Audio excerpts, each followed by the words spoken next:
അവന്റെ മേലെ ഒരു കണ്ണു വേണമെന്ന് ഞാൻ പറഞ്ഞു. എന്റെ കണ്ണും തെറ്റി. അപ്പോഴേക്ക് ഇറങ്ങി പോകുന്നു ഞാൻ കരുതിയാ.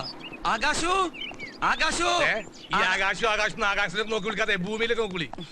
നീ എന്തിനാ എന്റെ പുറകെ തന്നെ കെട്ടിയെടുക്കുന്നത്? നിനക്ക് വേറെ വഴിക്ക് നോക്കി. എടാ അവൻ ഒരാളിലേ ഉള്ളൂ. നമ്മൾ രണ്ട് വഴിക്ക് പോയിട്ട് എന്താ കാര്യം? അവൻ ഒരു സ്ഥലത്ത് നമുക്ക് കാണാൻ പറ്റൂ. ആകാശു ആകാശു ഒന്ന് ഏറ്റു വിളിക്കാൻ നമ്മളെന്താ ശബരിമലക്ക് പോയാ? ആകാശു ആകാശോ ആകാശു ആകാശോ എന്ത് ഈ വീട്ടിലെന്താ ഒരു ബഹളം? ഈശ്വര വന്നേ, ഒന്ന് നിർത്തണേ. സോഡാ ഗ്ലാസ് വെച്ചിട്ട് ഒരു കുട്ടി ഇങ്ങോട്ട് വന്നിരുന്നു. കുട്ടിയാ? കുട്ടിയല്ല ഇവൻ പട്ടിയാ. ഹാപ്പി ആയിട്ട്. കാപ്പിയല്ല കയ്യിലിരിക്കുന്ന പഴോ. കാപ്പിയൊക്കെ അവര് നേരത്തെ കൊടുത്തു. ഈ ചെറുക്കൻ നിങ്ങൾ ആരാ? ആരുമില്ല. പിന്നെ ഇവന്റെ അനിയനാ. എന്ന് തുടങ്ങി? ജനിച്ചപ്പോ മുതല്. ആവൂ, അവൻ ഇവിടെ വന്നിട്ട് ഇവിടെ ഒന്നും സംഭവിച്ചില്ലല്ലോ.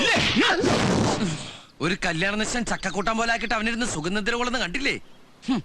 ആ കല്യാണ പെണ്ണിന്റെ അച്ഛൻ നമ്മുടെ സുരേഷ് ഗോപി സാറിന്റെ അകന്ന ബന്ധുവായതുകൊണ്ട് സാറ് വിളിച്ച് പറഞ്ഞുകൊണ്ട് പോലീസ് കേസായില്ല. എന്നിട്ടും ആ പെണ്ണിന്റെ അച്ഛൻ അതടഞ്ഞു ഇതടഞ്ഞു എന്നൊക്കെ പറഞ്ഞ് രൂപ 5000 നഷ്ടപരിഹാരം ചോദിച്ചപ്പോ പണ്ടാരെ പലിശക്ക് എടുത്തിട്ട് ഞാൻ സോൾവ് ചെയ്തത്. വെറുതെ ഒന്നല്ലേ മുതലാളിമാര് നന്നാവാത്തത്? ഓ അവന്റെ ഒടുക്കത്തൊരു മോർണിംഗ് വാക്കിന് പോക്ക്. താനെന്താ ഞെട്ടണത്? അല്ല മൊത്തത്തിൽ ഞെട്ടിയിരിക്കുകയാണല്ലോ. ഏത് നേരത്താണാവോ ആ എബ്രാഹിം ഇങ്ങനെ തെറി പറഞ്ഞ് ഓടിക്കാൻ തോന്നിയത്? ഷൂട്ടിംഗ് നടക്കണ എല്ലാ സ്ഥലങ്ങളും ഞാൻ പോയി നോക്കി. എല്ലായിടത്തും ലിംഗം വിളിച്ചു പറഞ്ഞാണ് ആനന്ദക്കുട്ടിന്റെ ആൾക്കാർക്ക് പണി കൊടുക്കരുത്. ആ റെന്റേക്കാരന്റെ ആൾക്കാർ ഇരിക്കപ്പുറത്ത് തരാത്തോണ്ടാ ഞാൻ ഇങ്ങോട്ട് വന്നത്. ഈ 3000 രൂപ എന്നൊക്കെ പറഞ്ഞ ഞാൻ എവിടെ നിന്ന് എടുത്ത് കൊടുക്കാനാ? നിങ്ങൾക്കൊക്കെ 2000-നും 3000-നും പ്രശ്നമേ ഉള്ളൂ. എന്റെ കാര്യം അതല്ല. 25,000 നാളെങ്കിലും ആ കയറുപരി മാല സരസ്വതിക്ക് തിരിച്ചു കൊടുത്തില്ലെങ്കിൽ ഒരു കഷ്ണം കയറുമ്പോ എന്റെ ജീവിതം തീർക്കും അവര് പറഞ്ഞ്. നിന്റെ ജീവിതം അവരുടെ ജീവിതം. അവരുടെ ജീവിതം അങ്ങോട്ട് പോട്ടറി, നിനക്ക് കുഴപ്പമൊന്നുമില്ല. ഇവിടെ എല്ലാവരുടെ പ്രശ്നം കൊടുത്താ തീരും. പക്ഷെ ആ ഇരുന്ന് ഉറങ്ങുന്നതേ എന്റെ ആജീവനം എന്താ പ്രശ്ന? എന്താ അതിനെ പറ്റി ആരും ഒന്നും പറയാത്ത? കപ്പം കാട്ടി കട്ടൻ കാപ്പി കിട്ടും നിനക്ക്. മനുഷ്യൻ ഭ്രാന്ത് പിടിച്ചിരിക്കുമ്പോഴാ കട്ടൻ കാപ്പി. എന്ത് ശാന്തമായ ഉറക്കം. ഏത് ശാന്തമാ? ശാന്തമല്ല ശാന്തത. ശാന്തത കൊടുങ്കാറ്റിന് മുമ്പുള്ള ശാന്തത അത് അല്ലടാ. കണ്ട ഉറങ്ങുന്ന നേരത്തെ സായിപ്പിനെ ഡിസ്റ്റർബ് ചെയ്യണമെന്നോട് പിടിക്കണല്ല.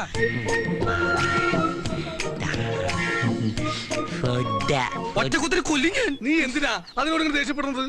അതിന്റെ കഷ്ടപ്പാട് നമ്മൾ മനസ്സിലാക്കണ്ടേ? എഴുന്നേക്കുക, തിന്ന, നിന്റെ കാശ് കളയാ, ഉറങ്ങ, പിന്നെ പിറ്റേ ദിവസം രാവിലെ കഷ്ടപ്പെട്ട് വീണ്ടും എഴുന്നേക്കുക, തിന്ന, നിന്റെ കാശ് കളയാ, ഉറങ്ങ എന്നൊക്കെ പറഞ്ഞാൽ അതൊരു മനുഷ്യജീവിയിൽ അതിന്റെ ബുദ്ധിമുട്ട് നമ്മൾ മനസ്സിലാക്കണ്ടേ? അതുകൊണ്ടിട്ട് എന്താ ചിരിക്കണേ? ഇത് ഞാൻ പ്രതീക്ഷിച്ചതാ. ചെന്നെടുത്ത് തിന്നെ. അടുക്കളയിൽ നല്ല ജർമ്മൻ ഗഞ്ഞിയും ചമ്മന്തി എടുത്ത് വെച്ചിട്ടുണ്ട്. പോണണ്ടില്ലേ കാറ്റ് പിടിച്ച കിട്ടുവെള്ളം പോലെ. ദൈവദോഷം പറയലടാ, അങ്ങനൊന്നുമില്ല അത് പോകുന്നത്. വസന്ത പിടിച്ച താറാവിനെ പോലെയാ. അത് ഞാൻ സമ്മതിക്കാം. ഈ എന്താ PP നമ്പറിൽ വിളിച്ച് അത്യാവശ്യമായിട്ട് കാണണമെന്ന് പറഞ്ഞേ? എന്റെ വന്ന സാഹിബിന് വീട് വലിപ്പം പോരാതായോ? അതോ മൂപ്പര് വന്നേക്ക് എന്നെ തിരിച്ചു പോയോ? തിരിച്ചു പോവാ. അതുകൊണ്ടാ കാണണമെന്ന് പറഞ്ഞത്. മൂപ്പര് ഈ ജർമ്മൻ സിറ്റിസൺ ആയതുകൊണ്ട് പെട്ടെന്ന് ചെല്ലാൻ പറഞ്ഞു. പോയാ പിന്നെ 1 വർഷം കഴിഞ്ഞിട്ടേ വരൂ. അതുകൊണ്ട് ഞങ്ങൾ ഈ വീട് വിടുക. അൽഹംദുലില്ലാ ഹൈറ്, ആശ്വാസായി. കായ്ക്ക് കായുമായി പോക്കുവരെ ഒന്നിച്ചായി. അപ്പൊ എങ്ങനെയാ പരിപാടി? താക്കോല് വാങ്ങാൻ ഞാൻ എപ്പോഴാ വരണ്ടേ? താക്കോൽ ഇപ്പോൾ തരാം അല്ലടാ. ആ പിന്നെ തന്ന 20,000-ന് 1 മാസം വാടക 5000 എടുത്തിട്ട് ബാക്കി 20,000. നിക്ക് ഏത് റൂട്ടിലേക്കാ വണ്ടി തിരിക്കണേന്ന് എനിക്കിപ്പോ മനസ്സിലായി. ഈ നോക്കിയാ എന്നെ തിരുത്താൻ വരില്ലേ? മാറിക്കാണ്. അല്ലേക്ക ആ കാശ് കിട്ടിട്ട് വേണം. കുറച്ച് പ്രശ്നങ്ങളുണ്ടേ. അനക്ക് കുറച്ചല്ല പ്രശ്നങ്ങളുള്ളൂ, എനിക്ക് കുറച്ചൊന്നും അല്ല പ്രശ്നങ്ങള്. അല്ലെങ്കിലും ചങ്ങായി അനക്ക് ഞാനെങ്ങനെ പൈസ തിരിച്ചു തരാ? നമ്മൾ തമ്മിലുള്ള അഗ്രിമെന്റ് 5 മാസത്തേക്ക് 25,000 റുപ്യ എന്നല്ലേ? 5 മാസം ഞാൻ സാരി താമസിച്ചോ? പിന്നെ ഒരു കാര്യം, ഇവിടെ ഒരു ഈറ്റ വേണ്ട, ഒരു പാറ്റ പറയാ ആ വിവരം ഞാൻ അറിയും. എന്റെ പൊന്നിക്ക, ഈ കഷ്ടകാലം പിടിച്ചു നിൽക്കുന്ന നേരത്തെ ഇങ്ങനെയൊന്നും പറയല്ലേ. ഞാൻ നിങ്ങളുടെ കാല് പിടിക്കാം, നിങ്ങളെ പഠിച്ച സഹായിക്കും. ഇന്ന പഠിച്ചോൻ പലവട്ടായിട്ട് സഹായിച്ചതാ 4-5 പെൺകുട്ടികൾ ഒരു ഓലപ്പൊരെ, മനസ്സിലായോ? പിന്നെ ഈ എണ്ണ കാശ് മൊത്തം എന്റെ കയ്യിൽ നിന്ന് ചെലവായി പോയി. അതുകൊണ്ട് നിങ്ങൾ 5 മാസം തേച്ച് താമസിച്ച് താക്കോലെന്നാ മതി. അല്ല കാശ് നമുക്ക് വേണ്ട, ഞാൻ പോവാ. അല്ല എന്റെ കുഞ്ഞിക്ക പിന്നെ എന്റെ അനിയൻ സാഹിബിനോട് ഞാൻ അന്വേഷിച്ചെന്ന് പറയും. പിന്നെ ഒരു കാര്യം, ഇവിടെ ഒരു പാറ്റ പറയാ ഞാൻ വിവരാണ്. പടച്ച തമ്പുരാൻ എല്ലാം കൂടി ഇടിഞ്ഞു കൊല്ലു വീണ സൗണ്ടാണല്ലോ കേട്ടെ. ഏത് അബൂജയിലാണ് ഞാൻ അറിയാതെ ഇതിന്റെ ഉള്ളിൽ? ആരാടാ?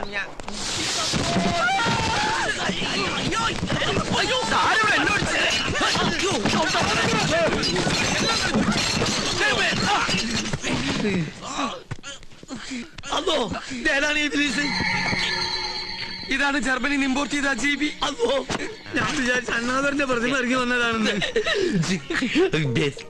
ഈ ഒരു ബാറിൽ ബിസ്ക്കറ്റിന് വേണ്ടിയിട്ടാണ് എന്റെ PP നമ്പറിൽ വിളിച്ചേർത്തി ഈ വീട് മുഴുവൻ കുട്ടിച്ചോറാക്കി എന്റെ ഊരിന്റെ എല്ലാം പൊട്ടിച്ചായി. ഇത് 25,000 ഉറുപ്പ്യയിലൊന്നും ഒതുങ്ങൂല മോനെ. ഇവിടെ ഈ അടുക്കളയിൽ പാറി ഈച്ചെല്ലാം കണക്ക് വെച്ച് നോക്കുകയാണെങ്കിൽ 75,000 ഉറുപ്പ്യെങ്കിലും എനിക്ക് തരേണ്ടി വരും. കഞ്ഞിക്കല്ല പഠിച്ചാലും വിളിച്ചിട്ടും കാര്യമല്ല. 75,000 ഉറുപ്പ്യ വെച്ചിട്ട് വീട്ടിൽ നിന്ന് ഇറങ്ങിയാൽ മതി. ഇനി ഒരു ഈച്ച ഇവിടെ പാറുകയാണെങ്കിൽ റേറ്റ് ഇനിയും കൂടും. എന്റെ ഈശ്വര, ഇവൻ എവിടെ കൈവച്ചാലും കാശാണല്ലോ. എടാ ചന്ദ്ര, അവന്റെ ആ ഉദര സഞ്ചിന്ന് യൂറ് എടുത്തിട്ട് ഈ കങ്കാരുന് എവിടെയെങ്കിലും കൊണ്ടുവന്ന് കളയടാ.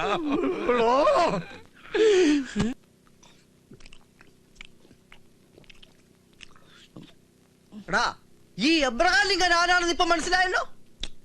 ഈ കാണുന്ന മൊബൈൽ ഫോണുകളാടാ മലയാള സിനിമയെ നിയന്ത്രിക്കുന്നത്. അറിയോ നിനക്ക്? ഞണ്ണല് നിർത്തി ജർമ്മൻ ടൂറോ കൊണ്ട് സിനിമ നിർമ്മിക്കാൻ പോയിട്ടിപ്പോ ഞണ്ണാങ്കതിയില്ലാതെ എന്റെ ചെരുപ്പ് വെക്കാൻ വന്നിരിക്കുന്നു. തെണ്ടികള്. നീയൊക്കെ പ്രൊഡ്യൂസ് ചെയ്യാൻ പോണ പടത്തിന്റെ പേരെന്താ? താരം. എന്താ? ജൂനിയർ ആർട്ടിസ്റ്റ് ആണ് താരം. എന്നാ ഇപ്പൊ കേട്ടോ, പ്രൊഡക്ഷൻ കൺട്രോളറാണ് താരം. നീയല്ല, മലയാള സിനിമയിലെ സൂപ്പർ താരങ്ങളെ വരെ ഈ വൈറ്റ് ആൻഡ് വൈറ്റും മൊബൈൽ ഫോണുകളും കൊണ്ട് കൺട്രോൾ ചെയ്യുന്ന ഞാൻ. Daddy phone. മോളെ, അത് എടുക്കാനുള്ള ഫോണല്ല, നമ്പർ കൊടുക്കാനുള്ള ഫോണാ. സാറിനെ പോലെ തന്നെ സുന്ദരിയായ വെള്ളക്കുട്ടി. മോളുടെ പേരെന്താ? മോക്ക് പേരില്ല. മുട്ട കഴിക്കുന്ന തിരക്കിനിടയിൽ ഇടാൻ മറന്നതാ. നീ മിണ്ടിപ്പോരുത്. ആരെയാണ് അവിടെ ചില്ലിട്ട് വെച്ചിരിക്കുന്നത്? എന്റെ കൂടെ വന്നവരാ, ജനലിന്റെ അപ്പുറത്താ. ഓ, നിന്റെ കയ്യിലിരിപ്പിതാണെങ്കിൽ അവരെ ശരിക്കും ചില്ലിട്ട് വെക്കേണ്ടി വരും. സാറേ. ഹായ് നിമ്മി. എന്റെ നീ മിണ്ടിപ്പോരുത്. ഇനി അങ്ങനെ ഒന്നും ഉണ്ടാവില്ല. സാറ് ഞങ്ങളുടെ ദൈവ. ഈ കുട്ടേട്ടന് ഇടയ്ക്ക് എങ്ങനെയാ ആരാ എന്താന്ന് നോക്കാതെ എന്തെങ്കിലുമൊക്കെ പറയും.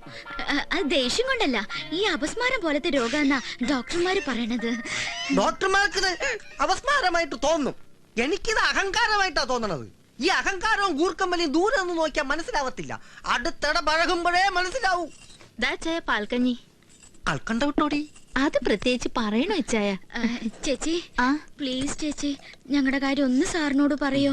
ജീവിക്കാൻ വേറെ ഗതി ഇല്ലാത്തോണ്ടാ. അതെ ചേച്ചി, ചേച്ചിയും പണ്ട് ഇവളെ പോലെ ജൂനിയർ ആർട്ടിസ്റ്റ് ആയിട്ട് വന്നതല്ലേ. അപ്പോഴല്ലേ എംബോക്ക് കയറി, അല്ല സോറി, സാറ് കയറി മതി മതി, ഞങ്ങൾ പ്രേമിച്ചതും കല്യാണം കഴിച്ചതും അത് ഇനി നീ ഇവിടെ വിളമ്പി സൂചിപ്പിക്കണ്ട. നീ പോയ താടകട കാല് വീട്ടി. ചേച്ചി പ്ലീസ് ചേച്ചി, ഞങ്ങൾ കയ്യോടെ. എന്താ കുട്ടി കാണിക്കുന്നത്? പ്ലീസ് ഇച്ചയ, ഈ പ്രാവശ്യത്തേക്ക് മാപ്പ് കൊടുത്തേക്ക്. ഇനി അവരങ്ങനൊന്നും ചെയ്യില്ല. ഇവറ്റകൾക്ക് മാപ്പ് കൊടുക്കണോ സോപ്പ് കൊടുക്കണോ ഞാൻ തീരുമാനിക്കും. ഈ പ്രൊഡക്ഷൻ കൺട്രോളർ എബ്രഹാം ലിങ്കൻ തീരുമാനിക്കും. മനസ്സിലായോടി? മനുഷ്യ, കൺട്രോളിംഗ് കൊണ്ട് എന്റെ അടുത്ത് കുറച്ച് ചാടിയാലുണ്ടല്ലോ. ഈ ആരോഗ്യം വെച്ച് നിങ്ങളുടെ കൺട്രോളിംഗ് എന്താണെന്ന് എനിക്ക് നന്നായിട്ട് അറിയാം. ഇതുപോലുള്ള കൺട്രോളിംഗ് ഒക്കെ അങ്ങ് ലൊക്കേഷനിൽ മതി. ഇവിടെ കൺട്രോൾ ചെയ്യണതേ ഞാനാ പറയുന്നത്. നാളെ തന്നെ ഇവരെല്ലാരും തിരിച്ചെടുത്തേര്. അത് ഞാൻ നിന്റെ അടുത്ത് അങ്ങോട്ട് പറയാൻ വരെയായിരുന്നു. മതി ചലച്ചത്. നിങ്ങൾ എല്ലാവരും നേരെ ലൊക്കേഷനിലേക്ക് ചെല്ല്. ജോലിയും കൂലിയും ഒക്കെ അവിടെ കാണും. താങ്ക് യു ചേച്ചി. ചേച്ചിയാണ് മലയാള സിനിമയുടെ ഐശ്വര്യത്തിന്റെ ചേച്ചി. എവിടെ ചേച്ചി ലൊക്കേഷൻ? ലൊക്കേഷൻ പറഞ്ഞു കൊടുക്കും മനുഷ്യ. പൊട്ടിത്തെറി. പൊട്ടിത്തെറിയാ? അതെ, മാർക്കറ്റിലെ പൊട്ടിത്തെറി. Final rehearsal and take. Baburaj, gypsy correct ആയിട്ട് ഓടിച്ച് പമ്പിനുള്ളിലേക്ക് വരണം. പമ്പിലേക്ക് ജിപ്സി കയറുന്നതും ബ്ലാസ്റ്റ് നടക്കണം. ബ്ലാസ്റ്റിനോടൊപ്പം ക്രൗഡ് ചിതറി ഓടണം. ആക്ഷന് തന്നെ crane up. Okay, get ready. Akash മോൻ ഇവിടെ തന്നെ ഇരിക്കണം കേട്ടോ. ചേച്ചി ഈ ഷോട്ട് കഴിഞ്ഞ് ഇപ്പൊ വരാം. മോൻ ഒരു പ്രശ്നം ഉണ്ടാക്കരുതേ.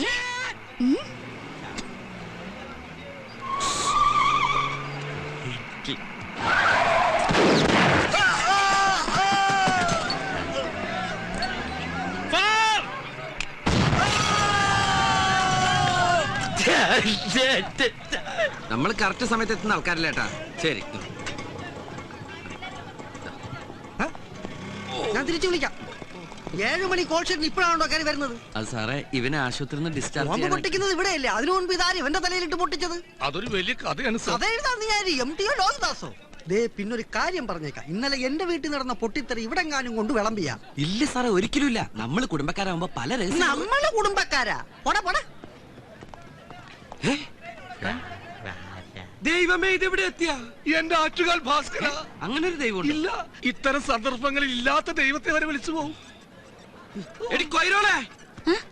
നീ എന്തിനാ എന്നെ കെട്ടിയെടുത്ത്? ഞാനല്ല, ആ സുന്ദരേട്ടനാ. സുന്ദരേട്ടൻ ആ തെണ്ടിക്ക് ഇവിടുത്തെ 125 രൂപ ബാറ്റ് അവന് കാവലിരിക്കുന്നതിന് അവിടെ കൊടുക്കാൻ പറഞ്ഞല്ലേ. എവിടെയാണ്? ദാ പമ്പിന്റെ പുറകിൽ ഇരിപ്പുണ്ട്. സാരില്ല, ഇപ്പൊ ഞാൻ പറയണതൊക്കെ അനുസരിക്കുന്നുണ്ട്. കണ്ടില്ലേ മിണ്ടാതിരിക്കണത്, പാവം. വിളിക്കുന്നത് കേട്ടില്ലടോ? ഇവിടെ വായി നോക്കി നിൽക്കാതെ അങ്ങോട്ട് ചെല്ലടോ. ഞാൻ ഈ തലയും വെച്ച് അവിടെ നിൽക്കണോ സാർ? എന്നാ ഈ തല വെക്കണ്ട, വല്ല എരിമേരെ പോത്തിന്റെ തല എടുത്ത് വെച്ചോ. അതാകുമ്പോ ഈ ബോഡിക്ക് നന്നായിട്ട് ചേരും. പോയി നിൽക്കണോ പോത്തെ. ഞങ്ങൾ റെഡി ആട്ടോ. എന്തോ പ്രൊഡ്യൂസർ സാർ ഈശ്വരൻ വാരി കോരി തരട്ടെ. ബോംബ് റെഡിയല്ലേ? ഇപ്പൊ ശരിയാവും സാർ. சீக்கிரம் ஆட்டுண்டா. രാജേന്ദ്രൻ என்ன செஷனா? എല്ലാം റെഡിയല്ലേ? எல்லாம் ரெடியாண்ணா. 3 സ്ഥലത്തും പെട്രോൾ ബോംബ് வச்சிருக்கு. വെച്ചിട്ടില്ല. 2 ക്യാമറയാ. ஆமா எல்லாம் கரெக்டா வச்சிருக்கு. சுவிட்ச் போட்டா போதும் வெடிச்சிடும் சார். டேய் என்னடா பண்ண போற? ஐயோ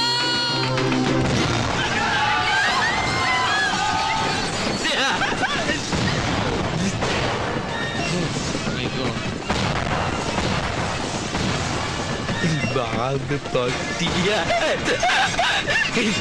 തായത് തായത്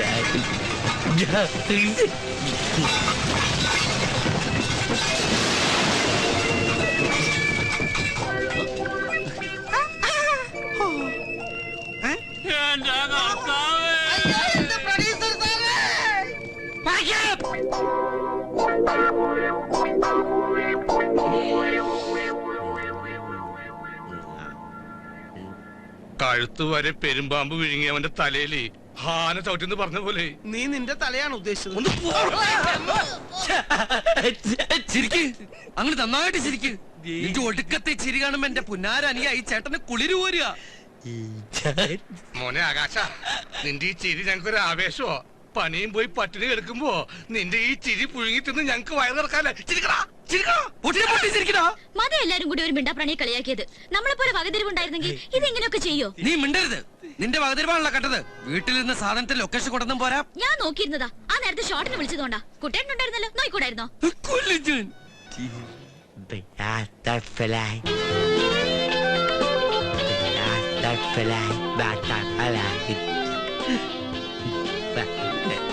വാട്ടർഫ്ലൈ എന്നാ കൂടെ പറഞ്ഞങ്ങോട്ട് പൊക്കോ. മര്യാദക്കിരുന്നില്ലേ ചുരുട്ടുകുട്ടി ചവിട്ടി പുറത്തെറിഞ്ഞ. ഒന്ന് നിർത്തണുണ്ടോ? കുറെ നേരായി. കരിപുരണ്ട ജീവിതങ്ങളൊക്കെ ഇങ്ങനെ ഇറങ്ങും. ഓ, ഇതിലിപ്പോ ആരാ ആനന്ദക്കുട്ടൻ? ആ, മിസ്റ്റർ ആനന്ദക്കുട്ടന്റെ മൊബൈലിൽ വിളിച്ചപ്പോ സ്വിച്ച് ഓഫ്. കാണേണ്ട ഇമ്പോർട്ടന്റ് കാര്യമുള്ളതുകൊണ്ട് ഞാൻ നേരിട്ട് ഇങ്ങോട്ട് വന്നു. ഫോണിന്റെ ബാറ്ററി കരിഞ്ഞുപോയി. പിന്നെ അതുപോലത്തെ വേറെ അനിയന്മാരെ ഏതെങ്കിലും രാജ്യത്ത് പ്രസവിച്ചിട്ടുണ്ടോ എന്റെ അമ്മ? മനസ്സിലായില്ല. മനസ്സിലായില്ല? ഞങ്ങൾ ഈ കോലത്തിൽ പുകഞ്ഞിക്കണ സാറൊന്നും മനസ്സിലായില്ല. ഇതൊന്നും മേക്കപ്പ് അല്ല സാറേ, ഒറിജിനലാ. സാറ് കൊണ്ടുവന്ന ഈ പുന്നാരനിയൻ ക്ലൈമാക്സ് പൊട്ടിക്കേണ്ട ബോംബിട്ട് ഇന്റർവെല് പൊട്ടിച്ചു. പിന്നെ പേടിപ്പിക്കില്ലടോ. അതോടെ ഞങ്ങളുടെ ലൈഫിന്റെ ക്ലൈമാക്സ് തീർന്നു. എന്തായാലും സാർ കറക്റ്റ് സമയത്തൊന്ന് കാര്യങ്ങളൊക്കെ അന്വേഷിക്കണ്ടല്ലോ. വലിയ ഉപകാരം. സാർ ചെല്ല്. ഞങ്ങൾ ഈ പാവ ഇന്ത്യക്കാർ വല്ല കൂട്ടാത്മഹത്യൊക്കെ ചെയ്ത് ജീവിച്ചോളാം. അല്ലടാ, അപ്പൊ ഞാൻ ഊഹിച്ച പോലെ ഈ അനിയൻ നിങ്ങൾക്കൊരു ബാധ്യതയാണെന്ന് അർത്ഥം. ബാധ്യതയല്ല, ആറ്റം ബോംബ്. ഇവരാണോ സാറേ ഈ ജർമ്മനിയിലെ ബെർലിൻ മതിൽ പൊളിച്ചത്? ആ ആറ്റം ബോംബിനെ വല്ല ആഫ്രിക്കയിലോ അന്റാർട്ടിക്കയിലോ എവിടെയെങ്കിലും കൊണ്ടിട്ട് പൊട്ടിക്കാൻ എന്തെങ്കിലും ചെയ്യാൻ പറ്റുന്നുണ്ട് ട്രാവൽ ഏജൻസി? അങ്ങനെ ഒരു സാധ്യതയെ കുറിച്ച് സംസാരിക്കാനാ ഞാനിപ്പോ വന്നിട്ടുള്ളത്. എന്തായാലും സാറേ, എന്തായാലും അയാൾ ഇന്ത്യൻ പൗരനായിട്ടില്ല. ഇതുപോലെ ഒരാളെ അങ്ങനെ ആക്കാൻ ഒരുപാട് നൂലാമാലകളുണ്ട്. ഇതിപ്പോ അതിന്റെ ഒന്നും ആവശ്യമില്ല. ഇതോടെ നിങ്ങളുടെ പ്രശ്നങ്ങൾ തീരുകയും ചെയ്യും. 14 റീൽ ഓടിക്കാതെ വേഗം ക്ലൈമാക്സ് പറ സാറേ. അതായത് അയാൾ വന്നിട്ട് ജർമ്മനിന്നാണല്ലോ, അങ്ങോട്ട് തന്നെ അയാളെ തിരിച്ചയക്കുക. അവിടെ അയാളെ ഏറ്റെടുക്കാൻ, എന്ന് വെച്ചാൽ ദത്തെടുക്കാൻ ഒരു മലയാളി ഫാമിലി തയ്യാറാണെന്ന് പറഞ്ഞ് ഞങ്ങളുടെ ഓഫീസുമായി ബന്ധപ്പെട്ടിട്ടുണ്ട്. അവർക്ക് അയാളെ അവിടെ വെച്ച് ചെറുപ്പം മുതലേ അറിയാത്രേ. ഇങ്ങനെ ഒരുത്തിന് അവർക്കെന്തിനാ? സാധാരണ കുട്ടികളല്ലേ ദത്തെടുക്കാറ്. അവര് ജർമ്മൻകാരല്ലേ, നമ്മൾ ഇന്ത്യക്കാർക്ക് ഇതൊന്നും അറിയില്ലല്ലോ. ഞങ്ങളുമായി ബന്ധപ്പെട്ട മിസ്റ്റർ സാമുൽ ഐസക് അവിടുത്തെ ഏറ്റവും വലിയ കോടീശ്വരനായ മലയാളിയാ. ലൈഫ് ലോങ് നിങ്ങളുടെ അനിയന്റെ കാര്യം അവിടെ സേഫ് ആയിരിക്കും. അക്കാര്യം ഞങ്ങളുടെ കമ്പനി ഗ്യാരണ്ടി തരാം. മിസ്റ്റർ ആനന്ദക്കുട്ട ആലോചിച്ച് മറുപടി പറഞ്ഞാൽ മതി. ഞാൻ വൈകിട്ട് വിളിക്കാം. അല്ല സാറേ, ഒന്നിന്നേ. സംഗതി ലൈഫ് ലോങ് അവന്റെ കാര്യം സേഫ് ആയിരിക്കും. പക്ഷെ ഈ ഏട്ടന്റെ നിലയിൽ എന്റെ കാര്യം ഇവിടെ സേഫ് അല്ല. അവൻ കാരണം എനിക്ക് ലക്ഷക്കണക്കിന് രൂപ നഷ്ടമുണ്ട്. അതെനിക്ക് കിട്ടണം. അത് മാത്രം കിട്ടുന്ന കാര്യം നമ്മുടെ ജോലി വരെ പോയില്ലേ, അതിനൊരു നഷ്ടപരിഹാരം ഉണ്ടാവണ്ടേ? അപ്പൊ ഞാൻ പറയാല്ല, എല്ലാവരും കൂട്ടി ഒരു സാറേ ഞാൻ പറയാം. പറയാൻ വരട്ടെ, ഒന്നുകൂടി ഒന്ന് ആലോചിച്ചു. ഇനി എന്തൊട്ട് ഇത്ര ആലോചിക്കാൻ സാറേ? ഏതാണ്ടൊരു 2, 4, 5, 6, 7, 8, 9, 10, 10 ലക്ഷം രൂപ എനിക്ക് കിട്ടണം. എത്രയെന്ന്? 10 ലക്ഷമെങ്കിലും മതിയല്ലടാ. ഓക്കെ, ഈ കാര്യം ഞാൻ അവരെ അറിയിക്കാം. പണത്തിന്റെ കാര്യത്തില് അവര് ബില്ലിംഗ് ആവുന്നാണ് എന്റെ ധാരണ. പക്ഷേ ഇത്രയും വലിയ തുക. എത്ര വലിയ തുക? സാറല്ലേ പറഞ്ഞ അയാളോടത്ത് കോടീശ്വരന്ന്. ഇത് അയാൾക്ക് മൂക്കപ്പടി വാങ്ങിക്കാനുള്ള കാശേ ഉള്ളൂ. സാറ് പറഞ്ഞാ മതി, അല്ലെങ്കിൽ ഞങ്ങൾ അവനെ വിട്ടു തരുന്നില്ല. ഒന്നുമില്ലെങ്കിൽ അവൻ എന്റെ അനിയനല്ലേ. എനിക്ക് നല്ല വിഷമമുണ്ട്. അല്ലടാ, ഉണ്ട് ഉണ്ടോ? എന്തായാലും അദ്ദേഹമായിട്ട് സംസാരിച്ചിട്ട് ഞാൻ വിവരം അറിയിക്കാം. അല്ല സാറേ, ഇനിയിപ്പോ ഈ കാശിന്റെ കാര്യത്തിൽ അല്ലറ ചില്ലറ അഡ്ജസ്റ്റ്മെന്റുകൾക്ക് വേണമെങ്കിൽ ആവാട്ടോ. ഈ വക കാര്യത്തിൽ എന്റെ മനസ്സലി ഞാനൊരു മനുഷ്യനല്ലേ. അല്ലടാ, അല്ലടാ ആണ്. എന്റെ കാര്യം ഞാൻ വേറെ ആളോട് ചോദിക്കണേ. അല്ലടാ. ശരി, ഞാൻ നിങ്ങളെ വിളിച്ചോളാം. അല്ല സാറേ, ഏതെങ്കിലും പേപ്പറിൽ എപ്പോ ഒപ്പിടണമെന്ന് വെച്ചാൽ അപ്പം ഇങ്ങോട്ട് വിളിച്ചാൽ മതി. ഈ ഫോൺ ഇന്ന് മുതൽ ഫുൾ ടൈം ഓൺ ആക്കി വെക്കും. എവിടെ എന്റെ പുന്നാരനിയൻ? എനിക്ക് കെട്ടിപ്പിടിച്ചൊരു മോഡണം. ഞാൻ അന്നേ പറഞ്ഞില്ലേ അവൻ ജർമ്മനിയിൽ നിന്ന് വന്ന പച്ചക്കുതിരയാണെന്ന്. നീ അങ്ങനെ പലതും പറഞ്ഞാണ് എനിക്കതൊക്കെ ഓർത്തിരിക്കാൻ പറ്റൂ. എന്റെ ഇങ്ങോട്ട് വാ കുട്ടി. നീ അകത്ത് ചെന്ന് നമ്മുടെ പച്ചക്കുതിരക്ക് വല്ല വെക്കൂല പുല വല്ല മുതിരയോ പഴംപുരി എന്തെങ്കിലും പുഴിഞ്ഞുണ്ടാക്കി കൊടുക്കുമോളെ. ആകാശോ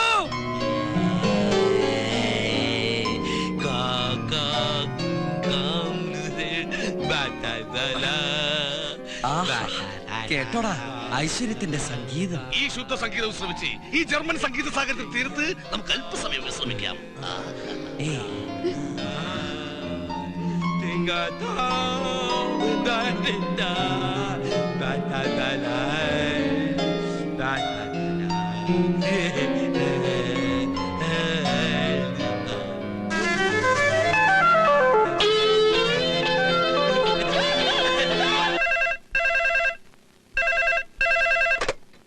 ഹലോ, അതെ, നിങ്ങളാരാ?